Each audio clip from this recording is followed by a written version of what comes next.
स्वागत है आपका मार्क एकेडमी पर विद्यार्थियों। आज हम अपनी इस क्लास में maths class 6 chapter 5 understanding elementary shapes के सभी कॉन्सेप्ट और एक्सरसाइजेस को वन शॉट में आपके साथ डिस्कस करेंगे। आपकी एक क्लास रिकॉर्डिंग सीबीएसई एनसीईआरटी का जो नया रैशनलाइज्ड सिलेबस 2022 है उसी पर ये बेस्ड है। इस क्लास रिकॉर्डिंग में क्या क्या है ये आप डिस्क्रिप्शन में जाकर देख सकते हैं और वहां पर हम टाइमलाइन दे देंगे, उसको यूज करके आप कोई भी क्वेश्चन, कोई भी एक्सरसाइज का कोई भी क्वेश्चन सीधे जाके देख सकते हैं एक क्लिक पर, एक टच पर। तो शुरुआत करते हैं कुछ अपने कॉन्सेप्ट की। जैसे यहाँ पे length, the distance between the end point of line segment is length. किसी लाइन सेगमेंट की लेंथ किसे कहते हैं? जैसे कोई लाइन सेगमेंट आपने खींचा है तो यहां से लेके यहां तक जो डिस्टेंस है उसी को इसका लेंथ कहते हैं, है ना। लाइन सेगमेंट की डेफिनेट लेंथ होती है ना, हमने पिछले चैप्टर में समझा था। लाइन इनडेफिनेटली कितना भी बढ़ा सकते हैं लेकिन लाइन सेगमेंट की एक डेफिनेट लेंथ होती है। A graduated ruler and divider are useful to compare line length of line segment. Ruler और डिवाइडर की हेल्प से हम लाइन सेगमेंट को कंपेयर करते हैं। रूलर यानी स्केल, डिवाइडर यानी दो टांगों वाला प्रकार, है ना। उसे डिवाइडर कहते हैं ना, दो टांग वाला। लाया को डिवाइडर है वो दूसरा है, वो दूसरा स्मार्ट बोर्ड है। तो ये डिवाइडर है, ये डिवाइडर और रूलर दो, और इसको डिवाइडर कहते हैं। ये रूलर है, स्केल है, इसकी और इसकी हेल्प से, और ये आपका, इसको कंपास कहते हैं। ठीक है। तो अब आपको डिवाइडर में, ये डिवाइडर और ये कंपास दोनों में फर्क है। इसका हेल्प करके हम लाइन सेगमेंट को मेजर करते हैं, लाइन की लेंथ को मेजर कर सकते हैं, लाइन सेगमेंट की लेंथ को। ठीक है, इसकी हेल्प से और रूलर की हेल्प से। आगे बढ़ते हैं। यहां पे ना बात कर रहे हैं कि जैसे घड़ी की जो हैंड है, clock of the hand of the clock, जो घड़ी की जो सुई है उसके रोटेशन से कैसे कितना क्या मतलब बनता है, कितना रेवोल्यूशन किसे कहते हैं। तो when a hand of clock moves one position to another position we have an example for an angle. जब घड़ी की सुई घूमती है तो हमें एंगल बनता हुआ दिखता है ना। घड़ी की जो सुई घूमती है, hand of the clock move करता है तो एंगल बनता है।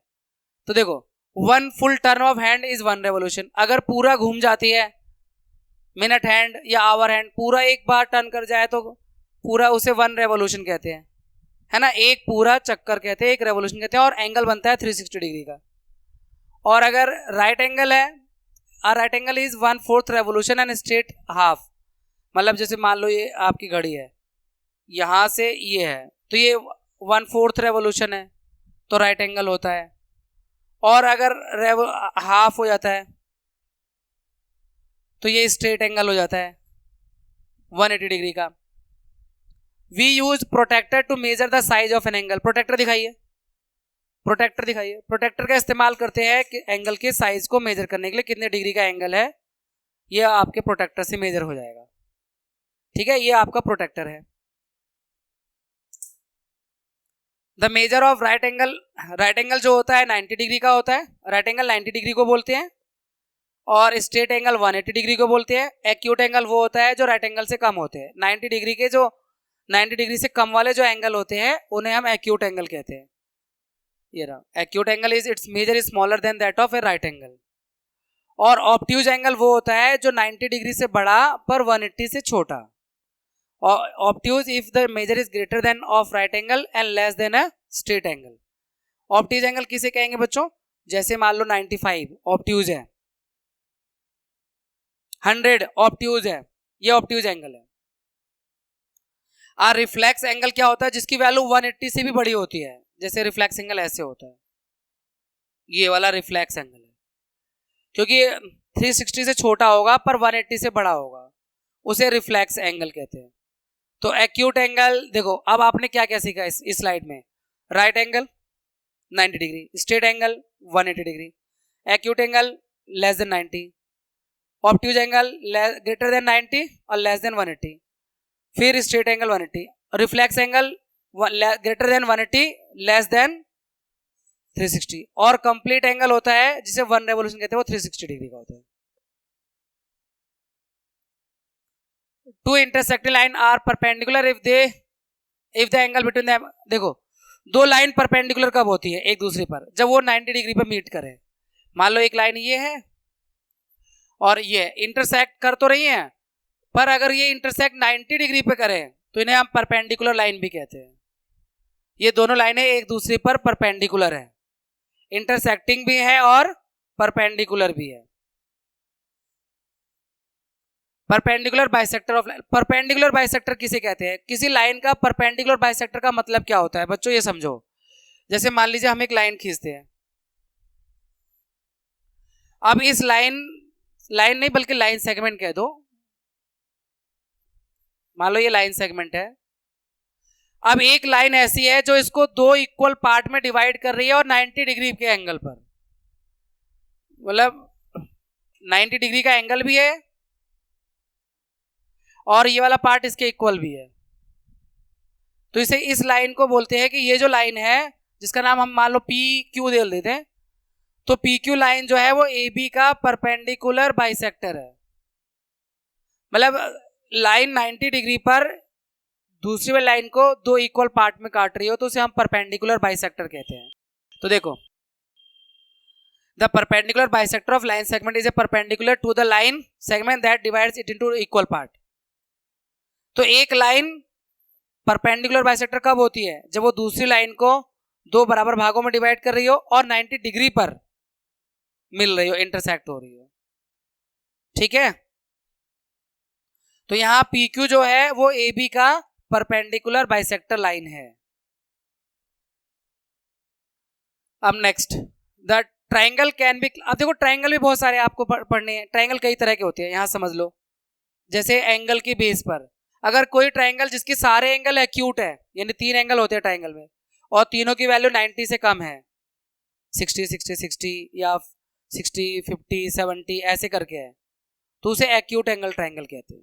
ये रहा, each angle is acute angle triangle. और एक ट्राइंगल जिसमें एक एंगल 90 डिग्री का है उसे राइट एंगल ट्राइंगल कहते हैं। क्या कहते हैं उसे? Right angle triangle. और अगर एक एंगल किसी ट्राइंगल में 90 से ज्यादा है तो उसे ऑब्ट्यूज एंगल ट्राइंगल कहते हैं।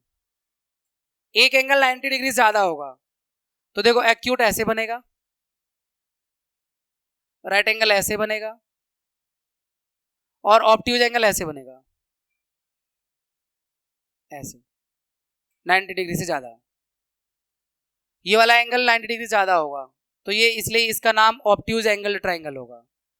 राइट एंगल ट्राइंगल में एक एंगल 90 डिग्री का होगा ये वाला, बाकी दोनों 90 से कम होंगे, और इसमें तीनों एंगल 90 डिग्री से कम होंगे, ये एक्यूट एंगल ट्राइंगल होगा। ठीक है, और साइड के हिसाब से 3 तरह के ट्राइंगल होते हैं। साइड के हिसाब, वो तो एंगल के हिसाब से बताया मैंने। साइड के हिसाब से एक होता है जिसकी तीनों साइड अलग अलग होती है, स्केलिन ट्राइंगल, यानी ये कोई स्केलिन ट्राइंगल हो गया। एक ऐसा होता है ट्राइंगल जिसमें दो साइड इक्वल होती है, हाँ उसे आइसोसेलेस ट्राइंगल कहते हैं। ऐसा भी होता है जिसकी तीनों साइड इक्वल होती है, तो जिसकी तीनों साइड इक्वल होती है इसे इक्विलेटरल ट्राइंगल कहते हैं। जिसके तीनों साइड इक्वल है उसको इक्विलेटरल ट्राइंगल कहते हैं, जिसकी दो साइड इक्वल है आइसोसेलेस ट्राइंगल कहते हैं, जिसके तीनों साइड की अलग अलग लेंथ होती है उसे हम स्केलिन ट्राइंगल कहते हैं। अब अगर कोई पॉलीगन है, पॉलीगन कैसे कहते हैं? Closed curve made up of line segment. तो अगर पॉलीगन में 3 साइड है तो वो ट्राइंगल है, 4 साइड है तो क्वाड्रिलेटरल है, 5 साइड है तो पेंटागन है, 6 साइड है तो हेक्सागन है। ऐसे करके साइड के हिसाब से जो पॉलीगन अलग अलग होते हैं नाम से। उसके बाद यहाँ पे बच्चों कुछ पॉलीगन क्वाड्रिलेटरल के नाम और उनके बारे में बता रखा है। जैसे पहले बता रखा है कि ट्रेपीजियम, ट्रेपीजियम क्या होता है? देखो मैं थोड़ा सा इंट्रो दे दूं। ट्रेपीजियम कुछ ऐसा होता है,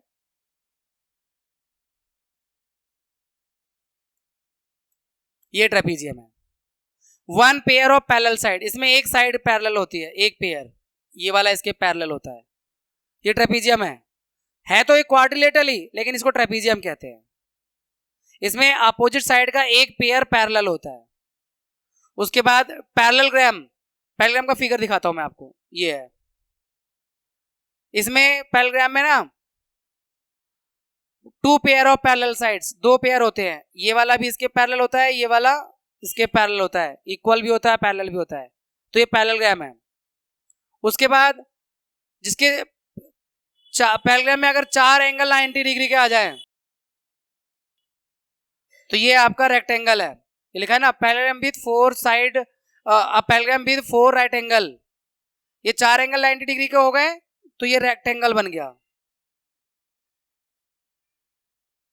ठीक है। उसके बाद अगर चारों साइड भी इक्वल हो गई पैरेललोग्राम की तो वो रोम्बस हो जाएगा। ये रोम्बस, ये पैरेललोग्राम था, ये रोम्बस। इसमें अपोजिट साइड इक्वल थी, इसमें चारों साइड इक्वल हैं तो ये रोम्बस हो गया। ये लिखा ना, a parallelogram with 4 sides of equal length, rhombus. और एक रोम्बस जिसकी चारों साइड 4 राइट एंगल हो जाएं वो तो स्क्वायर कहेंगे। ये देखो, ये स्क्वायर है। यानी अगर इसमें चारों एंगल 90 डिग्री के हो गए तो ये स्क्वायर बन जाएगा। तो ये सभी फिगर इसी टेबल से रिलेटेड है। देखो फिर से रिवाइज करवाते हैं। पहला क्वाड्रिलेटरल है ट्रेपीजियम, ये रहा ट्रेपीजियम। इसमें अपोजिट साइड का एक पेयर पैरेलल होता है। पैरेलल मतलब जो मिलेंगे नहीं आपस में साइड। दूसरा 2 pair of opposite parallel sides, ये पैरेललोग्राम होगा जिसकी 2 पेयर अपोजिट साइड्स की पैरेलल होती है। तीसरा ये वाला है पैरेललोग्राम विद 4 राइट एंगल, एक पैरेललोग्राम जिसके चारों राइट एंगल, यानी इसमें अगर चारों एंगल 90 डिग्री हो जाए तो रेक्टेंगल बन जाता है, तो ये रेक्टेंगल। फिर पैरेललोग्राम के चारों साइड इक्वल हो जाए तो रोम्बस बन जाता है। फिर रोम्बस के 4 एंगल 90 डिग्री हो जाए तो रेक्टेंगल स्क्वायर बन जाता है, तो ये स्क्वायर है। ठीक है। ये सारे आपके सिलेबस में थोड़ा थोड़ा इंट्रो के रूप में है।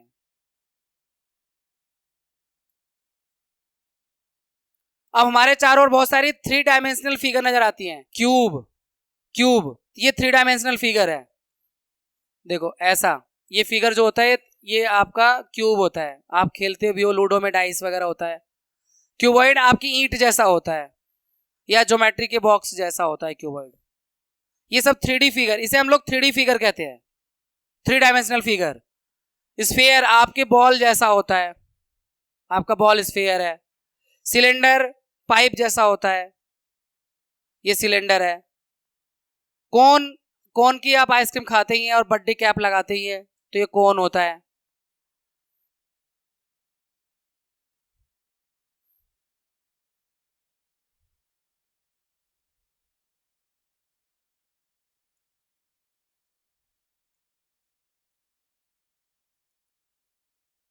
कुछ इस तरह का फिगर होता है जो आपका प्रिज्म होता है।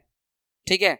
और इसके बाद पिरामिड, पिरामिड में जैसे एक बेस होता है और इससे 4 साइड निकलती है, चारों एक जगह मिलती है,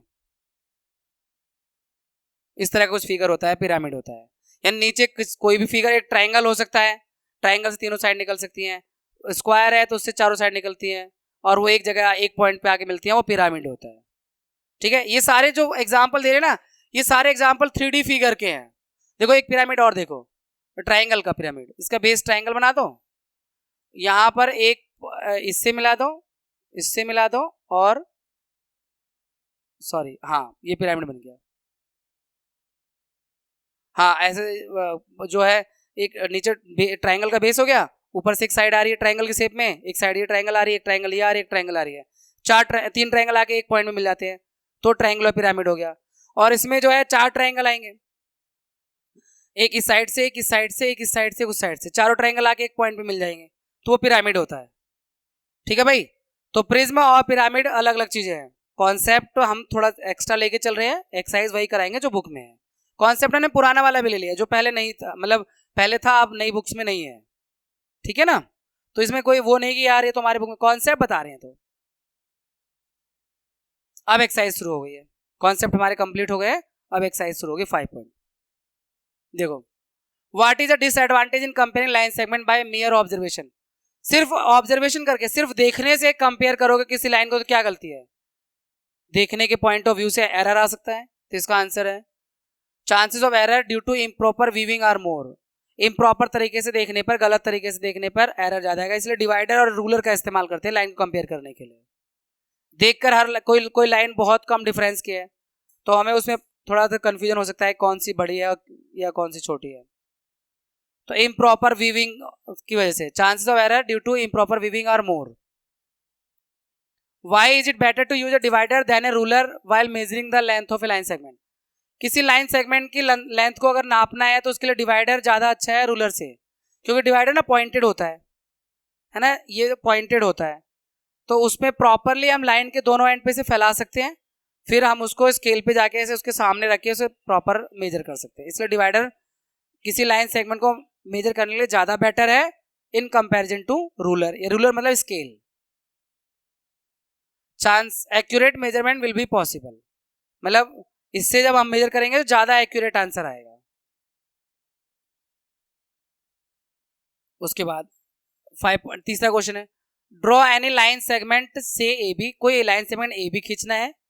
take any point C lying in between A and B, और ए बी के बीच में कहीं एक पॉइंट सी लेना है। Measure the length of A B, B C and A C. अब देखो इसमें क्या करना है वो आप यहाँ पे मैं समझा देता हूँ। एक तो पहले लाइन सेगमेंट खींचना है ए बी, ये खींच दिया ए बी। अब सी पॉइंट कहीं यहां ले लिया, ये ले लिया C. Measure the length of A B, A B को मेजर करना है आपको, ए बी कितना है, और बी सी ये वाला चेक करना है, बी सी की लेंथ मेजर करना है, और फिर ए सी ये वाला, ये तीनों लेंथ मेजर कर लेना है। ए बी भी मेजर करना है, ए सी और बी सी भी मेजर करना है। फिर आप देखोगे ना कि जो ये बी सी और ए सी है इनको प्लस करोगे तो ए बी के इक्वल आ रहा है, और अगर ऐसा है तो सही है, नहीं तो आपने मेजर गलत किया है। मतलब ए बी की जो लेंथ आप देखोगे वो इक्वल आएगी ए सी और बी सी की लेंथ के सम के। इज ए बी बराबर A C plus B C B, yes, इसका आंसर होगा यस। लेकिन ये आप जब सही मेजर कर लो, ये सवाल आपको इसलिए दिया गया है, इससे ये मालूम चलेगा कि आपको लाइन सेगमेंट को मेजर करना आता है कि नहीं आता है। अगर कम ज्यादा मेजर करोगे तो अपने आप ही आंसर कम ज्यादा आएगा, ठीक है ना। तो क्वेश्चन क्लियर है। सबसे पहले एक लाइन सेगमेंट खींचनी है, ए बी नाम दे देंगे, उसके ऊपर कहीं पॉइंट सी लेना है, और फिर ए सी को भी चेक कर लेना कितना लंबा है, बी सी को भी चेक करना है, मेजर करके लिखना है, और ए बी को भी मेजर करके लिखना है। फिर हमें ये देखना है कि जो ए सी और बी सी की लेंथ है अगर उनको प्लस कर दें तो वो ए बी के इक्वल है या नहीं है, तो इक्वल होनी चाहिए, ठीक है। अब चौथा question, if A B C are 3 point on a line segment such that A B 5, B C 3 and A C 8, which one of them lies between the other two. तो अगर मान लो ए बी सी 3 पॉइंट है एक line पर, देखो पहले एक line खींच लेता हूं line segment A B C, A B 5, A B मान लो 5 है, ये आप एग्जैक्ट कर सकते हो, मैं तो ऐसे ही रफ बता रहा हूं, और बी सी 3, बी से सी 3, एंड ए सी 8, ए से सी 8 हो ही गया 5 + 3, है ना। तो अब इसमें क्या कह रहा है, which one of them lies between other two, कौन सा पॉइंट बीच में, बी है, तो B lies between A and C, B जो है ए और सी के बीच में आता है, ठीक है भाई, ये इसका आंसर है। ध्यान से सुनना है, ध्यान से समझना है और फिर करना है, क्योंकि कुछ चीजें यहां पे हम प्रैक्टिकली कर नहीं सकते हैं, सिर्फ समझा के आगे बढ़ सकते हैं। अब अगला, verify whether D is mid point of A G. क्या ये जो पॉइंट डी है ये वाला, क्या ए जी, ए यहां से स्टार्ट हो रहा है, जी यहां से स्टार्ट हो रहा है, का मिड पॉइंट है या नहीं है, ये चेक करना है, बीच वाला पॉइंट है या नहीं है। इसके लिए आप एक तो डिवाइडर का इस्तेमाल कर सकते हैं, है ना, यहां से ले आकर डिवाइडर को चेक करो और फिर डी से जी तक डिवाइडर चेक करो, इक्वल आया तो मिड पॉइंट है ना, और अगर इक्वल नहीं आया तो मिड पॉइंट नहीं है, तो डिवाइडर से चेक हो जाएगा। और मुझे अगर देखना है तो मैं यहां देखूंगा 1 2 3 यूनिट, एडी जो है 3 यूनिट है, डीजी 1 2 3, डीजी भी 3 यूनिट है, एडी और डीजी 3 यूनिट है, इसलिए डी मिड पॉइंट हो गया एजी का, क्योंकि बराबर पे आ रहा है डी, इसलिए D is mid point of AG. ये ऐसे हो रहा है, ठीक है भाई। If B is mid point of AC, यानी एसी का मिड पॉइंट बी है और C is mid point of BD और सी बीडी का मिड पॉइंट है, where A B C D lie on straight line, और ये सभी स्ट्रेट लाइन में है, तो बताना है क्या ए बी और सी डी इक्वल है, क्यों इक्वल है ए बी और सी डी। पहले हम क्वेश्चन के हिसाब से फिगर ड्रॉ करें। देखो सबसे पहले हम एक बड़ी सी लाइन खींच लेते हैं, और इसमें बोला हुआ है बी है मिड पॉइंट ए सी का, मान लो ये ए सी है, तो इसके बीच में बिल्कुल बी है सेंटर पे, ऐसा बोला हुआ है। फिर वो कह रहा है सी मिड पॉइंट है बीडी का, ये बीडी का मिड पॉइंट बी ये रहा और डी यहां पे होगा, तो ये देखो ए बी और बी सी इक्वल है क्योंकि मिड पॉइंट दिया हुआ है, बी सी और सी डी इक्वल है क्योंकि सी मिड पॉइंट दिया हुआ है। तो आपको बताना है क्या ए बी बराबर है सी डी के, ए बी और सी डी हाँ है, क्योंकि ए बी बी सी के इक्वल है, यहां लिख देता हूं बिकॉज, इसे बिकॉज कहते हैं, ए बी इक्वल है बी सी के और सी डी भी इक्वल है बी सी के, है ना, सी डी बी सी के इक्वल है, इसलिए ये आपका ए बी बराबर सी डी हो जाएगा, इसलिए ए बी बराबर सी डी, ऐसे प्रूफ होगा। ये वाला पार्ट इसके इक्वल है, ओ सॉरी,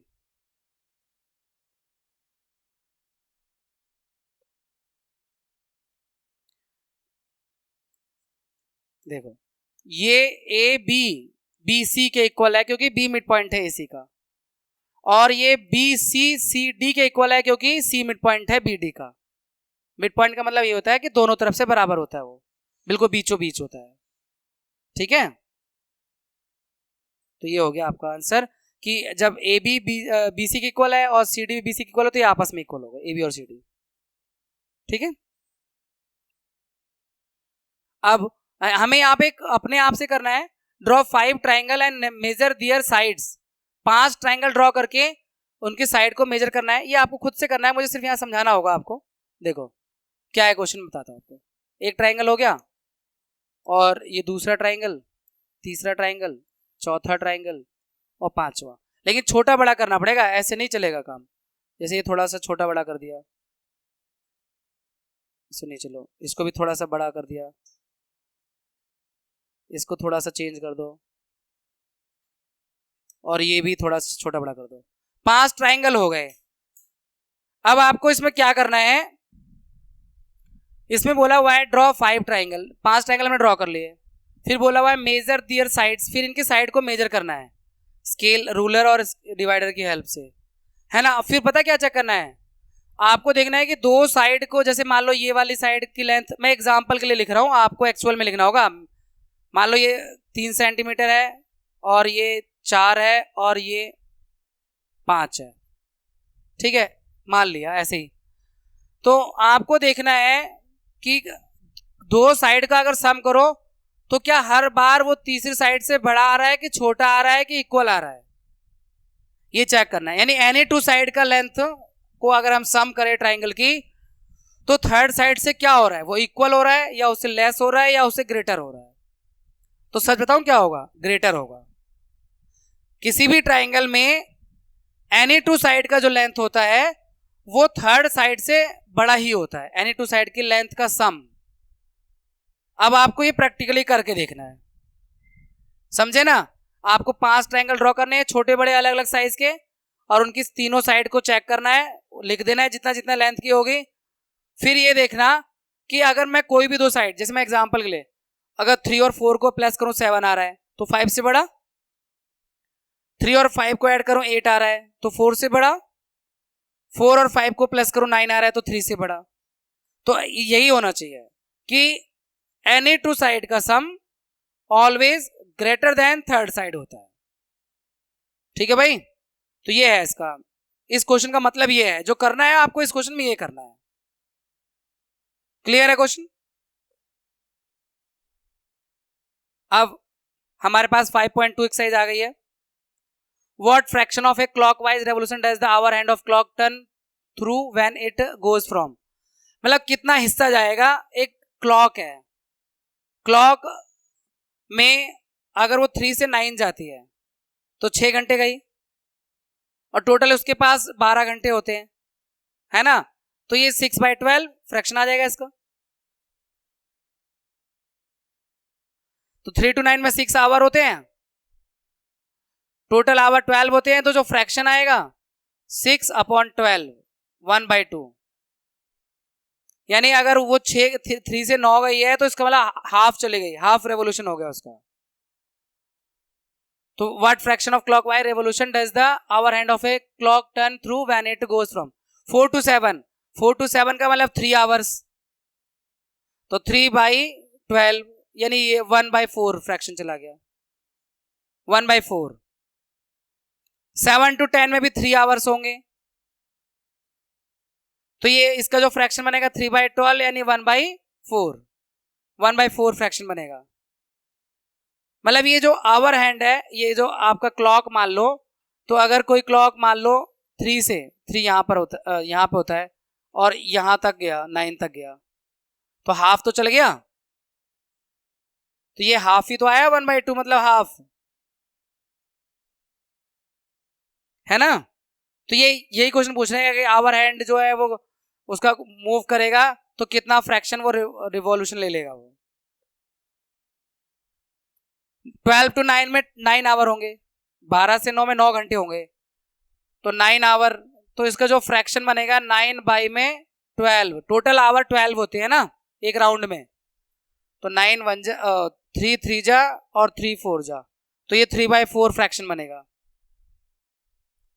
ठीक है. ये 1 से 10 तक गया तो 9 आवर हुए, टोटल 12 आवर, 3 3 जा और 3 4 जा, ये भी 3/4 फ्रैक्शन हुआ. 6 to 3, 6 से 3 बजे हैं, 9 घंटे हो गए.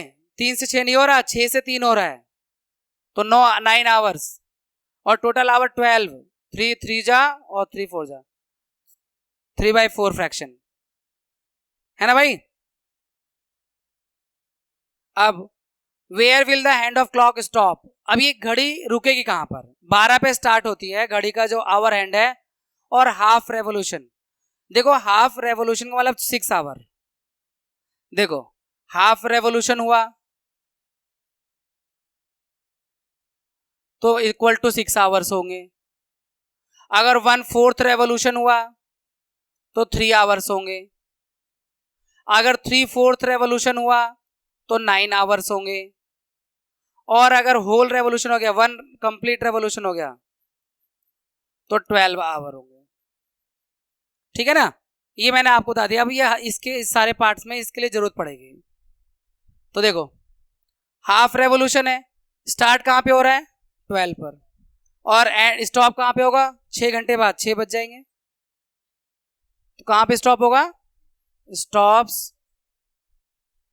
देखो ऐसे एक मैं सही से कर देता हूं, बाकी सारे आप प्रॉपर उसी तरह करना, बाकी मैं तो डायरेक्ट आंसर बताऊंगा. Starts at 12, makes half revolution, तो half revolution is equal to 6 hours, तो स्टॉप्स एट 6 o'clock. 6 बजे तो रुके, 6 वाले टाइम पे रुकेगी ना हाफ रेवोल्यूशन में. तो ये हर एक क्वेश्चन में ऐसे ही करना होगा. मैंने सिर्फ आपको एक करके दिखाया है. ये 6 आवर्स हाफ रेवोल्यूशन मतलब. अब 2 पे स्टार्ट हो रहा है, हाफ रेवोल्यूशन है यानी 6 घंटे हो गए, तो 8 पे स्टॉप होगा.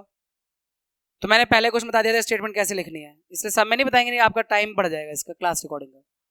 अब 5 पे स्टार्ट हो रहा है, 1/3 रेवोल्यूशन का मतलब कि 3 आवर, यानी 8 पे स्टॉप होगा, 3 आवर्स होगा ना, तो 8 पे स्टॉप होगा. देखो 5 पे स्टार्ट हो रहा है, 3/4 का मतलब 9 आवर, तो 9 आवर, तो 2 पे स्टॉप होगा, 2 o'clock पे. 5 बजे के 9 घंटे बाद 2 बज जाएंगे, टू, क्योंकि 5 + 9 14, 14 का मतलब 2 o'clock। अब तीसरा क्वेश्चन अलग आ गया, which direction will you face if you start facing. इसमें भी एक प्रॉपर करके दिखा देता हूँ, बाकी सबको एक्सप्लेन कर दूंगा।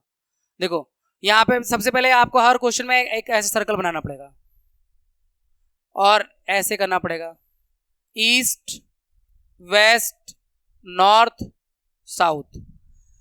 Which direction will you face if you start facing east. East पे आप देख रहे हो, मतलब इधर देख रहे हो, और हाफ ऑफ रेवोल्यूशन जाते हो क्लॉकवाइज। क्लॉकवाइज ऐसे घड़ी की दिशा, हाफ मतलब यहां गए तो कहां पहुंच गए, वेस्ट में। तो इसका आंसर वेस्ट होगा। आप कहां फेस करोगे, वेस्ट पर, ऐसे इसमें। फिर से देखो, east waste, east west, north ऊपर होता है, साउथ नीचे होता है, ध्यान रखना। राइट में ईस्ट, इधर वाला वेस्ट होता है। तो ईस्ट पर है, यहां पर है, और 1.5 रेवोल्यूशन, यानी 1 रेवोल्यूशन तो पूरा ईस्ट पे आ जाता, पर हाफ और लेगा तो वेस्ट में आ जाएगा, तो ये वेस्ट में आएगा। इसका आंसर भी वेस्ट होगा, फेसिंग वेस्ट। फिर से इसे मुझे सारे ही बनाने पड़ रहे हैं डायग्राम, क्योंकि इसमें समझाना आसान होगा डायग्राम से। वेस्ट में है, यहां है, ये east west north south. West को फेस कर रहे हैं इस तरफ, है ना, यहां मान लो फेस कर रहे हैं, और makes 3/4 revolution anti clockwise. Anti clockwise उल्टा, तो यहां नीचे से जाएंगे ऐसे, तो ये नॉर्थ की तरफ फेस करने लगेगा। इसका आंसर नॉर्थ होगा, ठीक है, नॉर्थ की तरफ ये फेस करने लगेगा। साउथ पे है और फुल रेवोल्यूशन, अगर फुल रेवोल्यूशन है तो वापस साउथ पे ही आ जाएगा।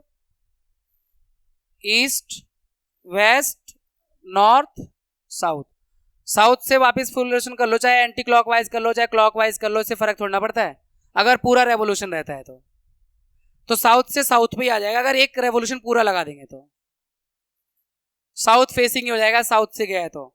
लेकिन रेवोल्यूशन जब फुल होगा तब, अगर फुल रेवोल्यूशन हो तो क्लॉकवाइज या एंटी क्लॉकवाइज से कोई फर्क नहीं पड़ता, आना वहीं पर उसे घूमकर।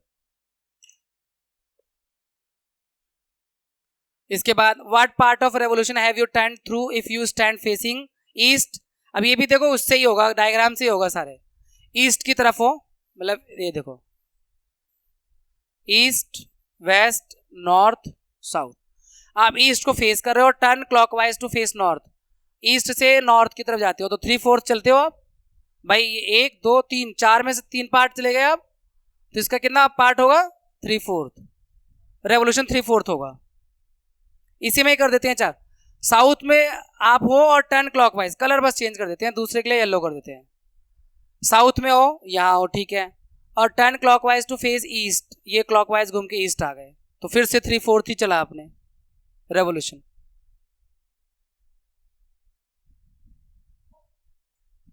अब तीसरे के लिए कलर चेंज करता हूं मैं, वेस्ट में हो और turn clockwise to east, clockwise जाके ईस्ट में आ जाते हो ऐसे, तो हाफ रेवोल्यूशन जाते हो, है ना। आप चाहो तो अलग अलग डायग्राम भी बना लो, अलग अलग डायग्राम बनाएंगे तो और भी प्रॉपर रहेगा, ठीक है। इसके बाद देखो, find the number of right angle turn through by hour hand of clock when it goes from. कितने राइट एंगल बनेंगे अगर आवर हैंड 3 से 6 पे जाएगी। तो देखो अगर 3 आवर बने, 3 आवर बने, मैं सर्कल बनाता हूं पहले, देखो 3 आवर से 1 राइट एंगल, 6 आवर से 2 राइट एंगल, 9 आवर से 3 राइट एंगल, और 12 आवर से 4 राइट एंगल। अगर 3 आवर आए तो 1 राइट एंगल बनेगा, अगर 6 आवर बन गए टोटल तो 2 राइट एंगल यानी स्ट्रेट एंगल हो गया, और अगर 9 आवर आ गए तो 3 राइट एंगल होंगे, और अगर पूरे 12 आवर आ गए तो 4 राइट एंगल होंगे, ठीक है ना। तो हमें इसमें आवर ही देखने पड़ेंगे, आवर से राइट एंगल मालूम चल जाएगा। देखो 3 से 6 जा रहे हैं अगर आवर हैंड, तो 3 आवर हो रहे हैं, तो 1 राइट एंगल बनेगा, है ना। इसका 1 राइट एंगल, 1 राइट एंगल। और 2 से 8 में जा रहे हैं तो 6 घंटे हो रहे हैं, 6 आवर हो रहे हैं, तो 2 राइट एंगल, इसमें 2 राइट एंगल आएगा, राइट एंगल। 5 से 11 में भी 6 घंटे होंगे, तो इसमें भी 2 राइट एंगल, 2 राइट एंगल। आप लोग शॉर्टकट मत लिखना, मैं तो समझा रहा हूं इसलिए चल रहा है। 10 से 1 में 3 आवर होंगे, तो 1 right angle, 1 right angle. 12 to 9 में 9 आवर हो जाएंगे, तो 3 राइट एंगल, 9 आवर में 3 राइट एंगल। और 12 to 6 में 6 आवर होंगे, 6 आवर मतलब 2 राइट एंगल।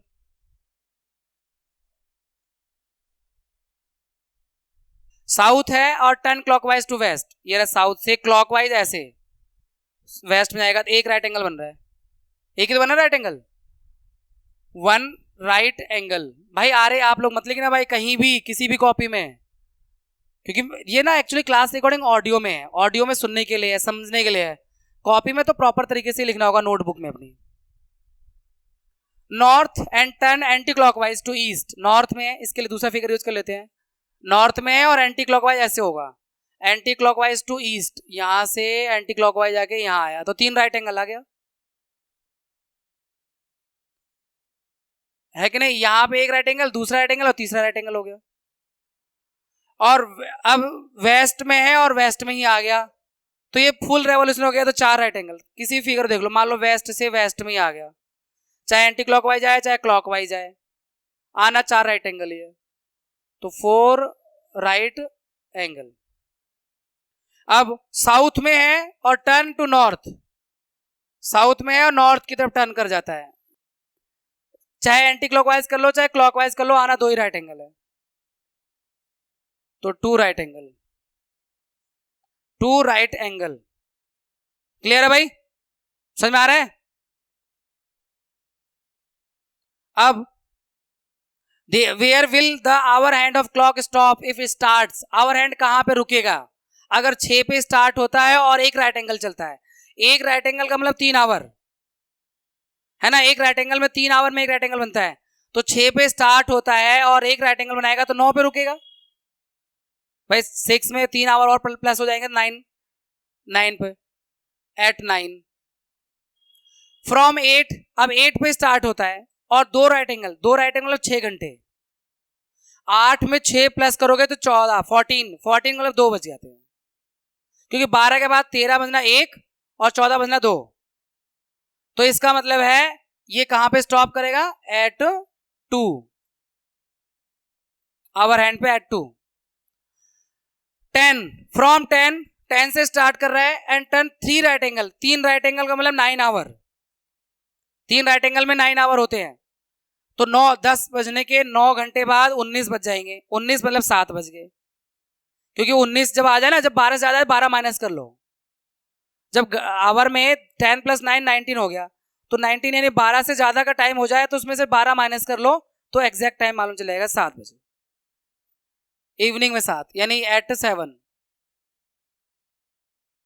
7 से स्टार्ट होगा और 2 right angle, 2 straight angle, 2 straight angle का मतलब पता होगा 4 राइट एंगल, यानी पूरा एक रेवोल्यूशन हो गया, तो वापिस 7 पे ही आ जाएगा, है ना भाई। 2 स्ट्रेट एंगल, एक स्ट्रेट एंगल में 2 राइट एंगल होते हैं और 2 straight angle 4 right angle, 4 right angle का मतलब कि पूरे 12 घंटे, यानी पूरा एक चक्कर, एक रेवोल्यूशन, तो एट 7 हो जाएगा, यानी 7 से स्टार्ट होगा 7 पे ही आ जाएगा। हमारे पास एक्सरसाइज 5.3 है और इसमें मैचिंग करना है, स्ट्रेट एंगल होता है 180 डिग्री का, नहीं उसमें हाफ रेवोल्यूशन हो जाता है, तो स्ट्रेट एंगल का मैचिंग करेंगे हाफ ऑफ रेवोल्यूशन से। इससे राइट एंगल 1/4 होता है, तो 1/4 of revolution, right angle 1/4 of revolution, यानी इससे मैच कर देंगे। एक्यूट एंगल जो होता है 1/4 से कम, है ना, less than 1/4 of revolution. Acute angle क्या, देखो आप कैसे मालूम चल रहा है, देखो अगर ये पूरा रेवोल्यूशन हो जाएगा 90 डिग्री का हो जाएगा तो 1/4, स्ट्रेट एंगल हो गया तो हाफ रेवोल्यूशन, और ज्यादा हो गया तो फिर 3/4, या फिर पूरा एक राउंड हो गया तो 4 राइट एंगल हो गए या 2 स्ट्रेट एंगल हो गए। और अगर एक्यूट एंगल 90 से भी कम है तो 1/4 से कम हो गया ना रेवोल्यूशन उसका। ऑब्ट्यूज एंगल 90 से ज्यादा, तो 90 से ज्यादा का मतलब कि 1 1/4 से ज्यादा लेकिन 1/2 से कम, मतलब बिटवीन 1/4 एंड हाफ, तो ये आ जाएगा बिटवीन 1/4 एंड हाफ, ये वाला आ जाएगा ऑब्ट्यूज एंगल। रिफ्लेक्स एंगल होता है 180 डिग्री से बड़ा, तो more than half, more than half, है ना। मतलब 180 डिग्री का रिवोल्यूशन का मतलब क्या हुआ, देखो इस फिगर में देखो, ये 180 डिग्री, इससे भी ज्यादा अगर हो गया तो मोर देन हाफ से ज्यादा रिवोल्यूशन हो गया उसका, ठीक है ना भाई। 90 डिग्री का रेवोल्यूशन होगा तो 1/4, 180 डिग्री का होगा तो हाफ, 180 डिग्री से ज्यादा हुआ तो मोर देन हाफ, 90 डिग्री से भी कम हुआ तो लेस देन 1/4, ऐसे करके है ये रेवोल्यूशन, ठीक है भाई। अब देखो यहाँ पे बताना है, classify each one of the following angles as right angle, straight angle, acute, obtuse और रिफ्लेक्स। देखो जो एंगल 90 डिग्री से कम होगा वो एक्यूट है, तो ये 90 डिग्री से कम है तो ये एक्यूट एंगल है, ये 90 डिग्री ज्यादा है तो ये ऑब्ट्यूज एंगल है, ये 90 डिग्री का ही है तो ये राइट एंगल है।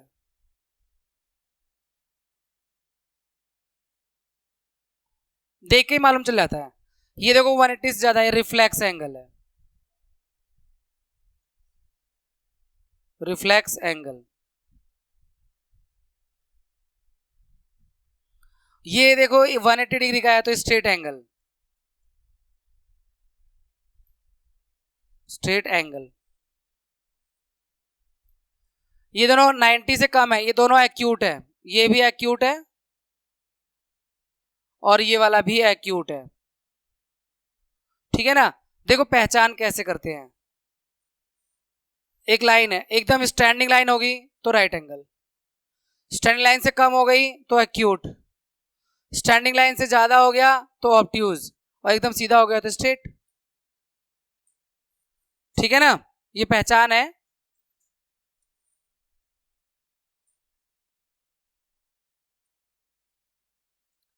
अब हमारे पास 5.4 है, what is the measure of right angle.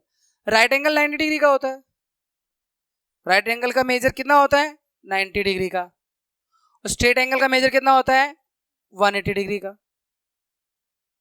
Straight angle मतलब 180 डिग्री, राइट एंगल मतलब 90 डिग्री। और देखो से ट्रू और false, the measure of acute angle less than 90 degree, acute angle की वैल्यू 90 डिग्री से कम होती है, हाँ सही है, ट्रू है। Measure of obtuse angle less than 90, ये फॉल्स है, ऑब्ट्यूज एंगल 90 से बड़ा होता है ना, तो ये false. Measure of reflex angle, reflex angle जो होता है 180 डिग्री से बड़ा होता है, हाँ true. Measure of one complete revolution, पूरा एक रेवोल्यूशन 360 का होता है, हाँ ट्रू, ठीक है। इफ मेजर ऑफ एंगल है 50 डिग्री, एंगल ए 53 डिग्री का है, एंगल बी 35 डिग्री का है, तो एंगल ए बड़ा है एंगल बी से, हाँ बिल्कुल सही है। इसका वैल्यू 53 है, इसका वैल्यू 35 है, तो ये बड़ा हुआ ना, तो ये ट्रू है।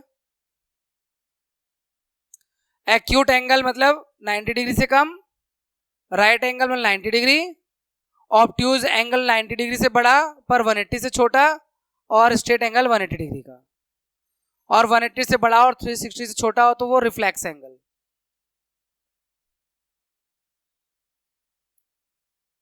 Right down measure of some acute angle, कुछ एक्यूट एंगल का एग्जांपल देने, बहुत इजी है।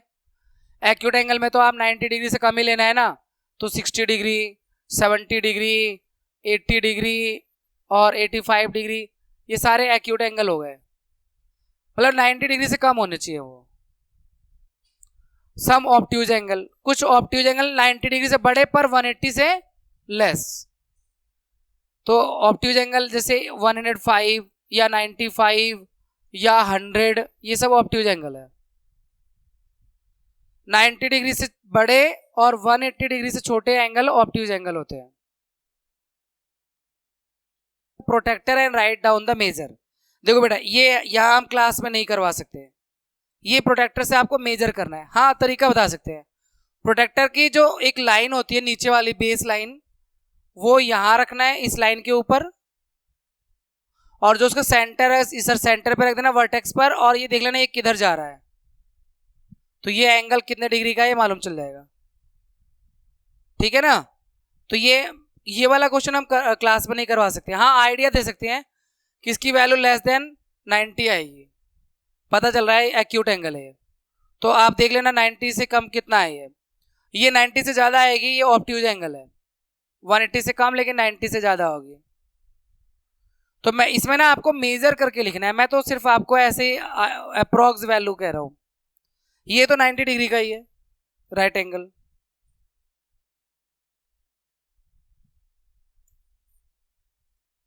और ये देखो एक्यूट, ये ऑब्ट्यूज और एक्यूट, यानी ये एक्यूट होगा, एक्यूट एंगल आएगा, ये 190 से बड़ा होगा तो ऑब्ट्यूज आएगा, ये आप मेजर करना, और ये एक्यूट आएगा। ठीक है। तो ये आपको अपनी नोटबुक में मेजर करना है।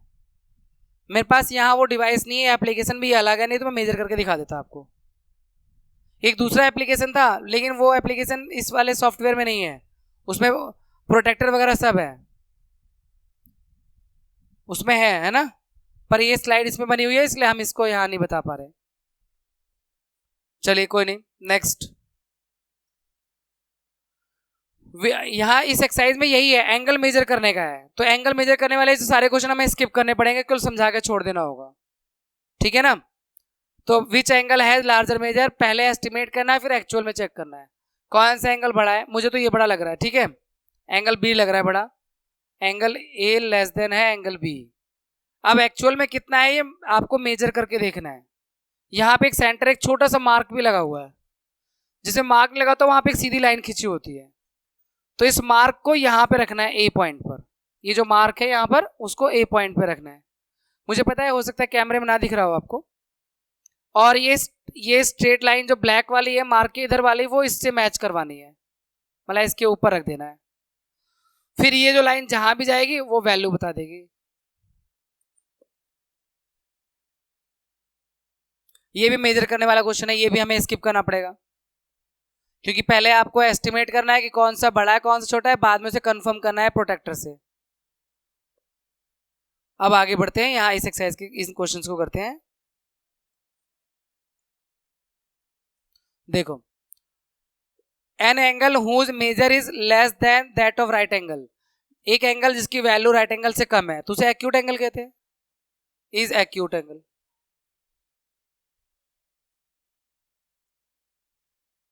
N angle whose measure is greater than that of right angle, अगर राइट एंगल से बड़ा है तो ऑब्ट्यूज एंगल।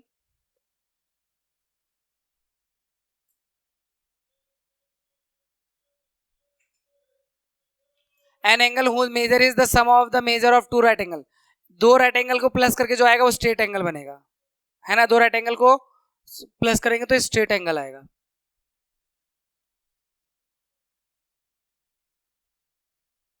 जब डी वाले में when the sum of measure of two angle is that of right angle, अगर दो एंगल को प्लस करके राइट एंगल है यानी 90 डिग्री का है, then each one of them, दोनों एक्यूट ही होंगे, एक्यूट एंगल ही होंगे।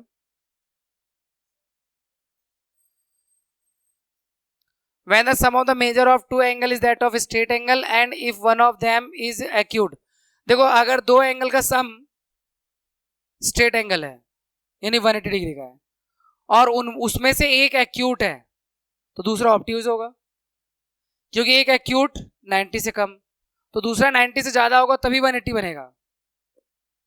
तो अगर एक एक्यूट है then other should be obtuse. देखो एग्जांपल समझाता हूं, देखो 180 डिग्री है, अगर मान लो एक एंगल 60 का है तो दूसरा एंगल 120 का होगा तभी तो इनका सम 180 आएगा, तो ये एक्यूट हो गया तो ये ऑब्ट्यूज हो गया, क्योंकि उनका सम 180 है ना, स्ट्रेट एंगल है ना, स्ट्रेट एंगल मतलब 180 डिग्री। ठीक है, find the measure of the angles on in figure, first estimate then your eyes and then find the actual major.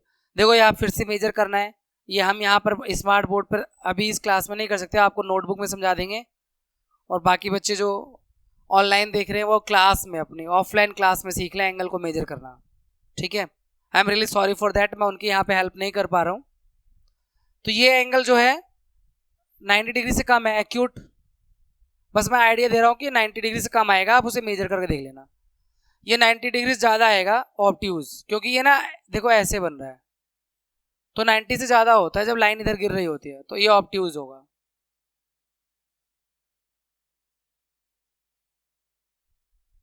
और ये वाला एक्यूट 90 डिग्री से कम आएगा, 70 हो या जो भी हो, और ये ऑब्ट्यूज आएगा 90 डिग्री से ज़्यादा आएगा। ठीक है, तो इसे आपको प्रोटेक्टर की हेल्प से एक्चुअली मेजर करना है नोटबुक में। Find the angle measure between the hands of clock in the figure. Angle measure देखो, ये 3 आवर का डिफरेंस है तो 90 डिग्री होगा, 1 आवर का डिफरेंस है 30 डिग्री होगा, 1 आवर में 30 डिग्री होता है, तभी तो 3 आवर में 90 डिग्री बनते हैं। और यहाँ पे 6 आवर का डिफरेंस है तो 180 डिग्री होगा स्ट्रेट एंगल।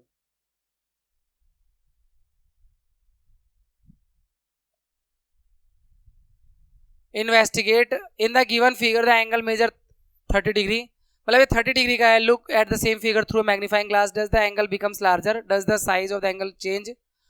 देखो इसमें अगर मान लो इसे जूम करें तो क्या एंगल बड़ा हो जाएगा? नहीं, एंगल उतने डिग्री का ही रहेगा, क्योंकि जब मैंने ये स्मार्ट बोर्ड पे लगाया तब भी तो ये बहुत बड़ा फिगर है, बुक का पेज तो इतना बड़ा नहीं होता, लेकिन ये एंगल 30 डिग्री का ही रहेगा। किसी एंगल को जूम कर दोगे तो एंगल के आर्म्स बड़ी होती जाएंगी, पर एंगल की वैल्यू 30 डिग्री ही रहेगी। अब ये थोड़ा है कि 30 डिग्री वाला 90 डिग्री का हो जाएगा या 180 का हो जाएगा या कंप्लीट एंगल हो जाएगा, ऐसा तो नहीं होगा। मैग्नीफाई करने से आर्म की लेंथ बड़ी होती चली जाती है, पर डिग्री उतनी ही रहती है। ठीक है, तो यहां पे इसी चीज को इन्वेस्टिगेट करना है आपको। ये वाला भी क्वेश्चन जो है बच्चों मेजर करके ही सॉल्व होगा। इसमें सारे क्वेश्चन ऐसे आ रहे हैं जो मेजर करके करने हैं, है ना। तो अब ये मैं क्वेश्चन यहाँ पे करवा ही नहीं सकता, बस ये है कि मैं टाइप बता सकता हूँ कि अगर 90 डिग्री से कम आया तो उसे एक्यूट एंगल कह देना, 90 डिग्री का आया तो उसे राइट एंगल कह देना, 90 से बड़ा आया तो ऑब्ट्यूज एंगल कहना, और 180 से छोटा होना चाहिए, 90 से बड़ा लेकिन 180 से छोटा होना चाहिए तो ऑब्ट्यूज एंगल, और 180 से बड़ा हुआ तो रिफ्लेक्स एंगल, पर 360 से छोटा होना चाहिए, और अगर 360 हो गया तो कंप्लीट एंगल। ठीक है, 180 का स्ट्रेट एंगल। तो ये कॉन्सेप्ट आपको पता होगा, तो इनको मेजर करके यहां लिखना होगा, फिर उसका टाइप बताना होगा। ठीक है,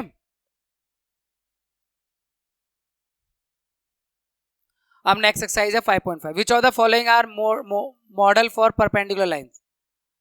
परपेंडिकुलर लाइंस का मॉडल कौन सा है? परपेंडिकुलर लाइंस ऐसे कहते हैं जैसे मान लो एक स्ट्रेट लाइन है और उस पर 90 डिग्री पर आ रहा हो, ये परपेंडिकुलर लाइन होती है। तो इसमें किसका? The adjacent edges of table top. Table top में परपेंडिकुलर लाइन बनती है, हाँ बनती है स्ट्रेट लाइन, तो ये सही है, यस।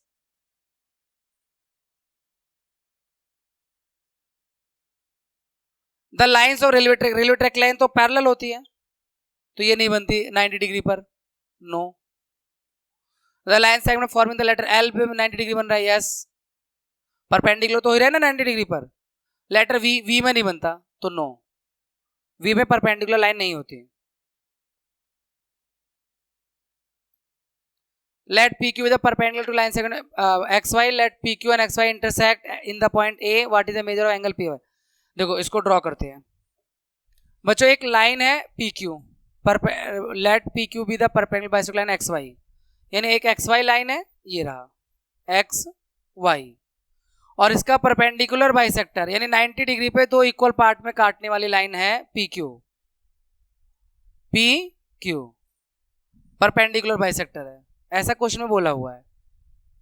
लेट PQ और XY intersect each other at A पर मिल रहे हैं, मान लो ये रहा ये XY और ये PQ A पॉइंट पे मिल रहे हैं, तो what is the measure of angle PAY?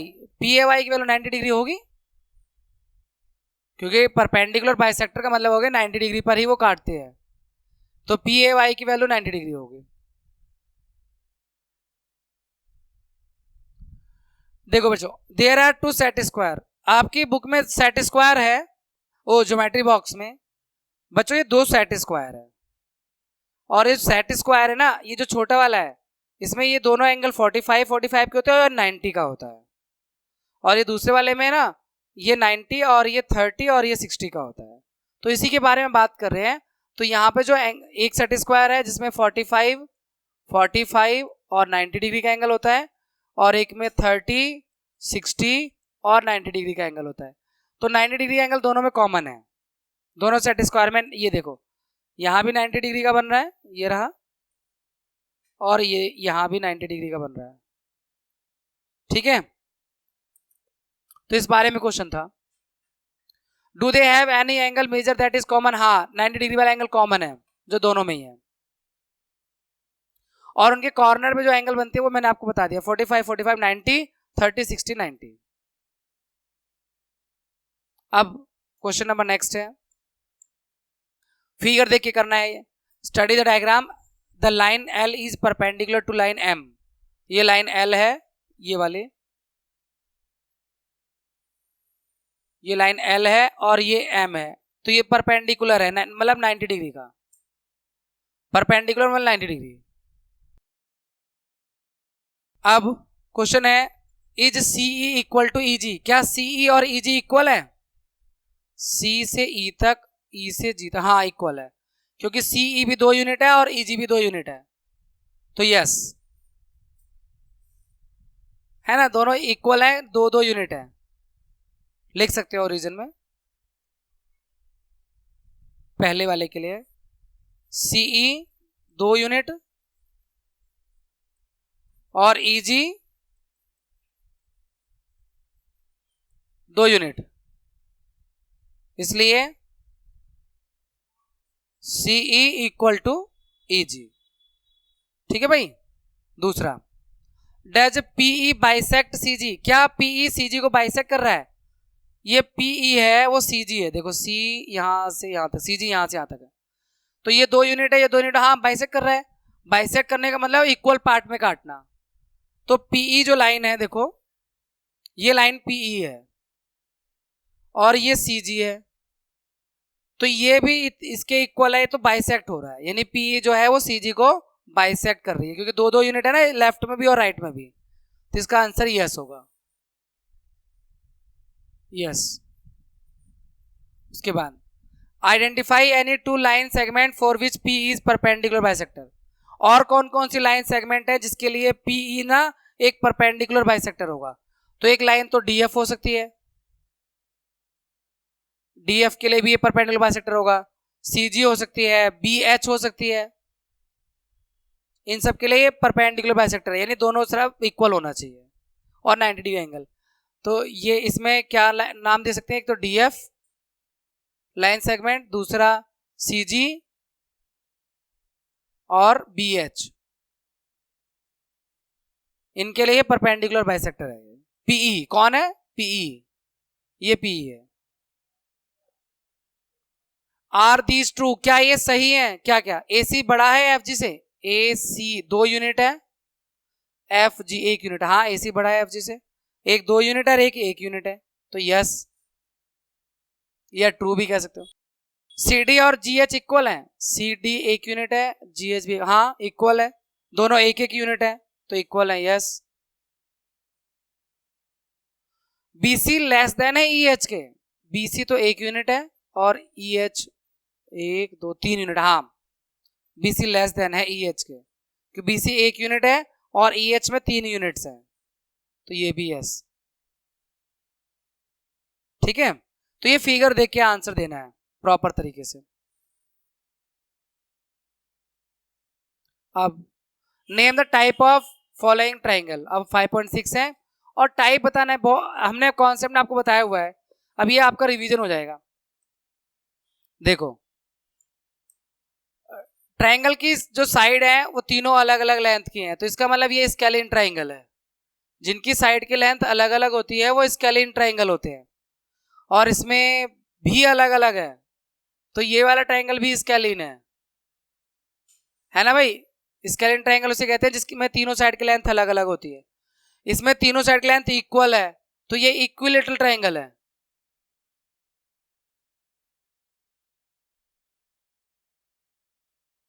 जिस ट्राइंगल की तीनों साइड की लेंथ इक्वल होती है उसे इक्विलेटरल ट्राइंगल कहते हैं। इसमें देखो एक एंगल 90 डिग्री का है, तो देखो बेटा इसमें जो डी वाला है इसमें एंगल डी 90 डिग्री है, तो ये राइट एंगल ट्राइंगल है। अगर किसी ट्राइंगल में एक एंगल 90 डिग्री का है तो राइट एंगल ट्राइंगल है, तो राइट एंगल्ड ट्राइंगल। और ये राइट एंगल भी है और दो साइड इक्वल भी है, तो इसे कहेंगे राइट एंगल आइसोसेलेस ट्राइंगल। एक एंगल 90 डिग्री का है और दो साइड भी इक्वल है, तो इसे कहेंगे right angled isosceles triangle. Right angled isosceles triangle. और इसमें तीनों एंगल 90 डिग्री कम है, तो ये जो ट्राइंगल है एक्यूट एंगल ट्राइंगल है, जिसके तीनों एंगल की वैल्यू 90 डिग्री कम होती है उसे कहते हैं acute angled triangle. Acute angled triangle, ठीक है भाई। तो एंगल के हिसाब से और साइड के हिसाब से, ये बात मैंने कॉन्सेप्ट में बता रखी है।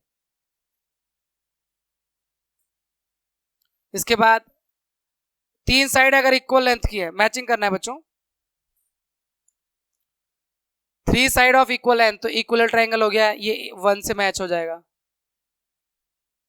To side of equal length, इसे आइसोसेलेस ट्राइंगल कहेंगे। आइसोसेलेस ट्राइंगल ये रहा, ये 2 से मैच हो जाएगा।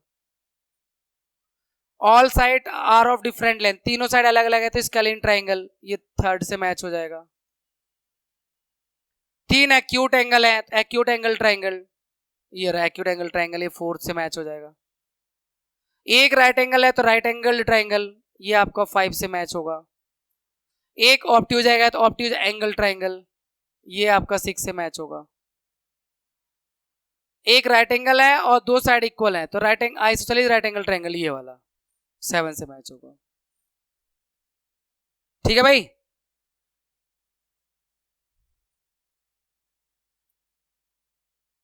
अब देखो, name each of the following triangle in two different ways, दो तरह से इसका नाम देना है, तो बहुत इजी है। इसमें देखो तीनों साइड अलग अलग है ना, तो इसको कहते हैं हाँ दो साइड इक्वल है तो आइसोसेलेस।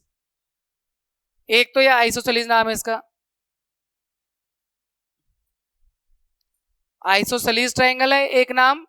दूसरा एक्यूट एंगल्ड भी है, क्योंकि तीनों एंगल 90 डिग्री, दो तरह से एक ही ट्रायंगल नाम दो तरह से देने हैं, तो एक्यूट एंगल्ड।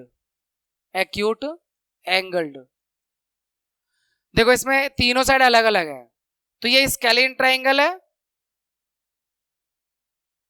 और राइट एंगल्ड भी है, क्योंकि एक 90 डिग्री का है, तो इस ट्रायंगल के भी दो तरह से नाम, साइड के हिसाब से ये स्केलिन है और एंगल के हिसाब से ये राइट एंगल्ड है। मतलब साइड के हिसाब से अलग नाम आता है, एंगल के हिसाब से अलग नाम आता है, तो ये राइट एंगल्ड है, राइट एंगल्ड ट्रायंगल। और सी वाले में देखो दो साइड इक्वल है, तो ये आइसोसेलेस है, आइसोसेलेस ट्रायंगल, और साथ में एक एंगल 90 डिग्री से बड़ा है, तो obtuse angled, obtuse angled triangle. ऐसे इसमें देखो दो साइड इक्वल भी हैं और 90 डिग्री का भी है, तो ये आइसोसेलेस ट्रायंगल भी है, आइसोसेलेस ट्रायंगल, आइसोसेलेस एस होता है ना इसमें,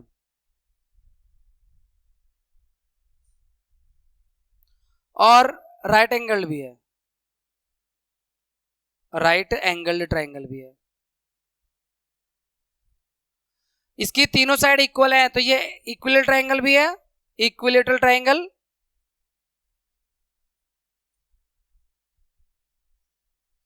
और एक्यूट एंगल्ड भी है।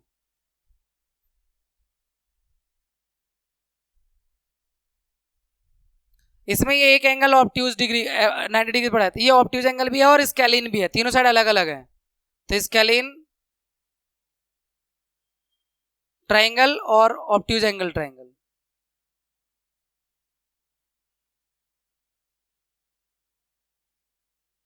ऑब्ट्यूज एंगल ट्रायंगल और स्केलिन ट्रायंगल दोनों है।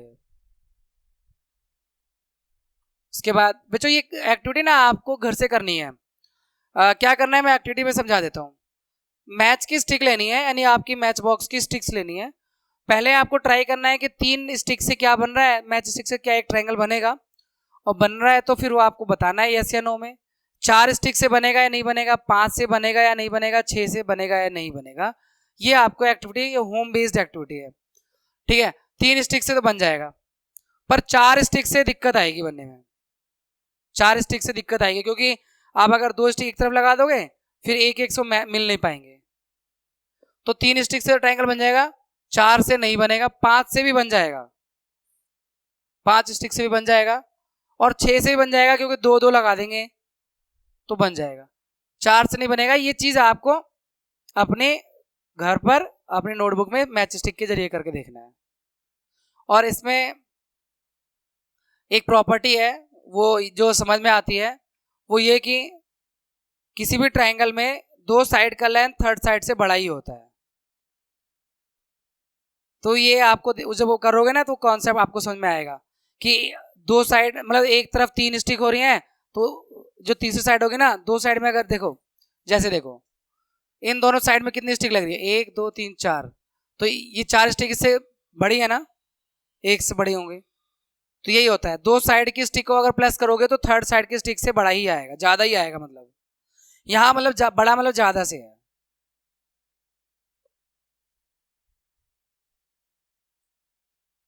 अब ट्रायंगल इसमें बनेगा इक्विलेटरल, इसमें बनेगा 5 मैच स्टिक में, अगर हम ये 2 और 2 4 आइसोसेलेस बन जाएगा, इसमें आइसोसेलेस बन जाएगा, इसमें इक्विलेटरल बनेगा, इसमें इक्विलेटरल बनेगा। ये बाकी करना आपको घर पर है। अब 5.7 से true false, each angle of rectangle is right angle. Rectangle के हर एक एंगल 90 डिग्री का होता है, हाँ। रेक्टेंगल के सारे एंगल 90, अपोजिट साइड भी इक्वल होती है और सारे एंगल 90 डिग्री के होते हैं। तो each angle of rectangle is right angle, yes. The opposite side of rectangle are equal in length. Rectangle की अपोजिट साइड इक्वल होती हैं लेंथ में, हाँ। रेक्टेंगल की अपोजिट साइड इक्वल होती है। मैं पहले रेक्टेंगल ड्रॉ कर दूं,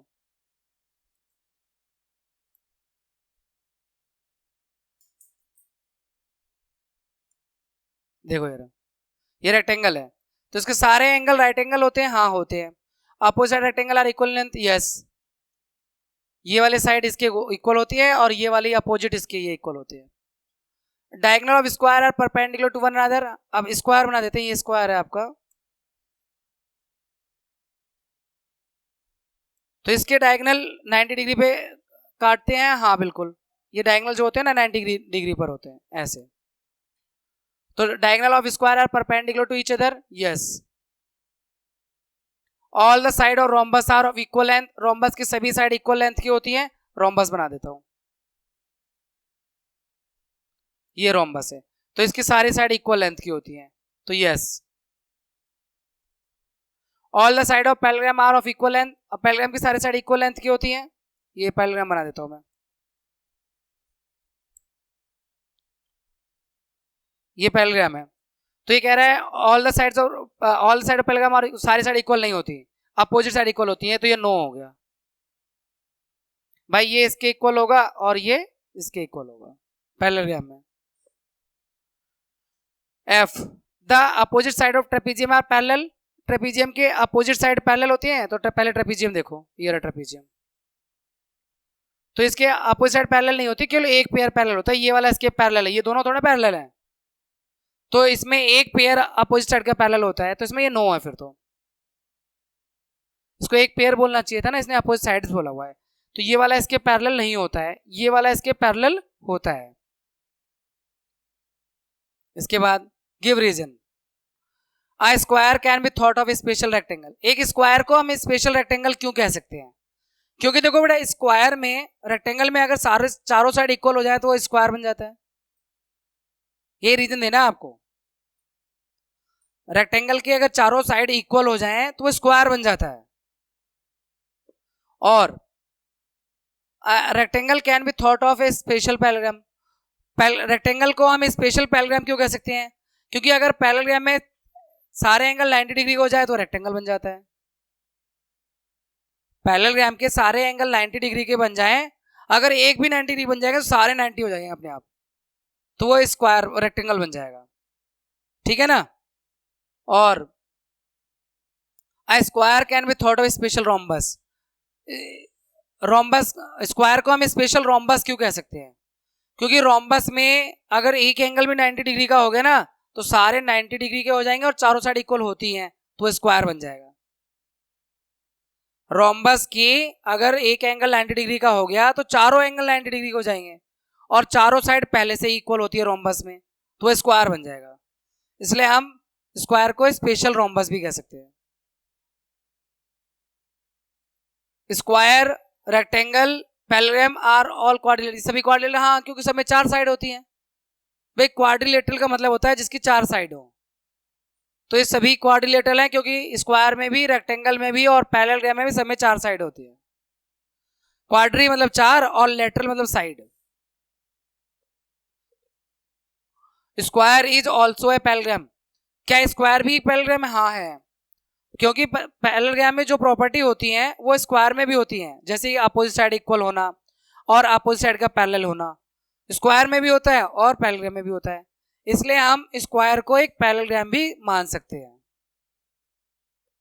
ठीक है बेटा, तो ये चैप्टर, ये वाले एक्सरसाइज, ये वाले क्वेश्चन मुझे ओरली समझाने पड़े।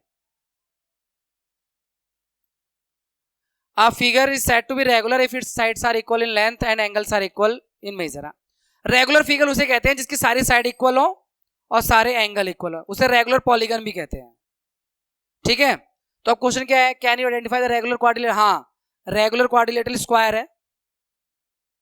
स्क्वायर एक रेगुलर क्वाड्रिलेटरल है क्योंकि स्क्वायर की चारों साइड भी इक्वल होती हैं और चारों एंगल भी इक्वल होते हैं, 90 डिग्री के होते हैं। तो square is a regular quadrilateral. Square is a regular quadrilateral.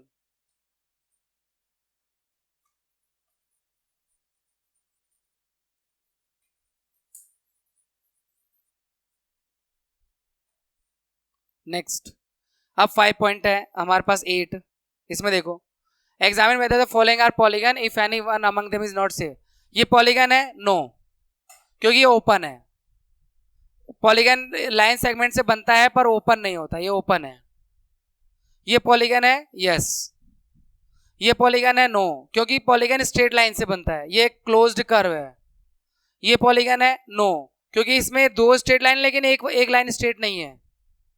तो पॉलीगन जो होता है वो क्लोज कर्व होता है, made up of line segment. तो लाइन सेगमेंट ही होना चाहिए, कर्व लाइन नहीं चलेगी पॉलीगन के लिए।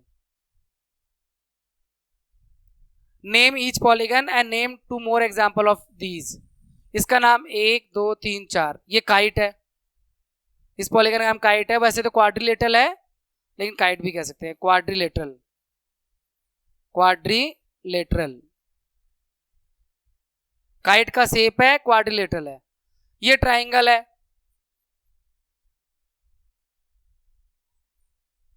ये क्या है, 1 2 3 4 5, पेंटागन, जिसकी 5 साइड होती है उसे पेंटागन कहते हैं। और इसमें 1 2 3 4 5 6 7 8, ऑक्टागन। ऐसे ही जिसकी 6 साइड होती है उसको हेक्सागन। इन्होंने बोला ना कि 2 नाम और, तो हेक्सागन हो सकता है जिसकी 6 साइड होती है, सेप्टागन हो सकता है जिसकी 7 साइड होती है, डेकागन हो सकता है जिसकी 10 साइड होती हैं, है ना। तो ये आपके एग्जाम्पल हो सकते हैं। Draw a rough sketch of a regular hexagon connecting any 3 of its vertices. Draw triangle, identify type of triangle you have drawn. पहले एक रेगुलर हेक्सागन बनाना है बच्चों। 6 साइड होती है रेगुलर हेक्सागन की। चलो देखिए हमारे फिगर में है क्या रेगुलर हेक्सागन, 1 2 5 पेंटागन है, हेक्सागन नहीं है, पेंटागन है। चलो कोई नहीं, हम हाथ से बनाते हैं। 1 2 3 4 5 और 6, ये रेगुलर हेक्सागन बना दिया। मान लो थोड़ा बहुत छोटा बड़ा भी होगा तो। अब ये कह रहा है क्वेश्चन में connecting any 3 of its vertices, 3 vertex को जोड़कर एक ट्राइंगल बनाना है। तो जैसे ये जोड़ दो हम, ये और ये ट्राइंगल बना। तो ये जो ट्राइंगल बनेगा ना, ये आइसोसेलेस ट्राइंगल होगा। कौन सा ट्राइंगल होगा? 2 साइड इक्वल होंगी, तो ये आइसोसेलेस ट्राइंगल होगा।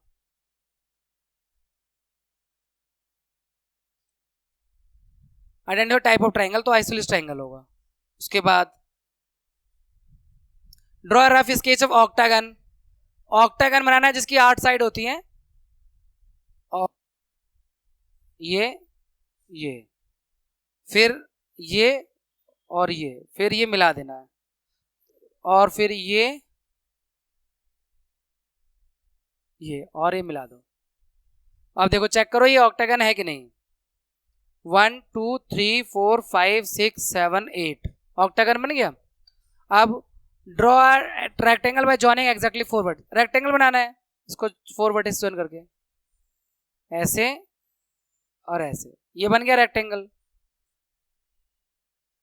बन गया ना रेक्टेंगल। तो ये इसमें टास्क था। उसके बाद अ diagonal is a line segment that join any two vertices of polygon and is not a side of the polygon. Rough sketch of pentagon and draw it segment. अब पेंटागन बना के diagonal किसे कहते हैं? Diagonal देखो इसे कहते हैं 1 2 3 4 और ये 5, पेंटागन बन गया। अब देखो इसके डायगोनल ड्रॉ करने हैं।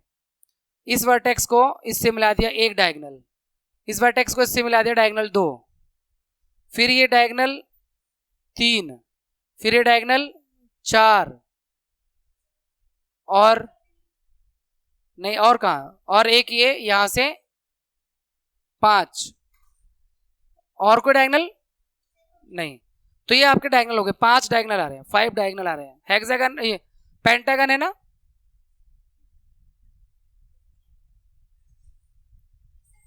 Draw a line segment that joins any two of the side of the polygon and is not pentagon, ठीक है। 5 डायगोनल्स हैं।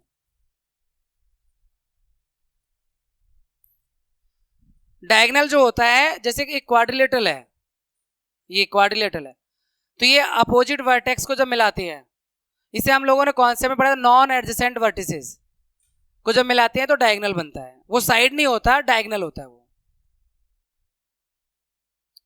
इस तरह से आपका एक शानदार चैप्टर पूरा होता है। Have a happy learning, take care of your health and your study. आपसे मिलते हैं नेक्स्ट चैप्टर में।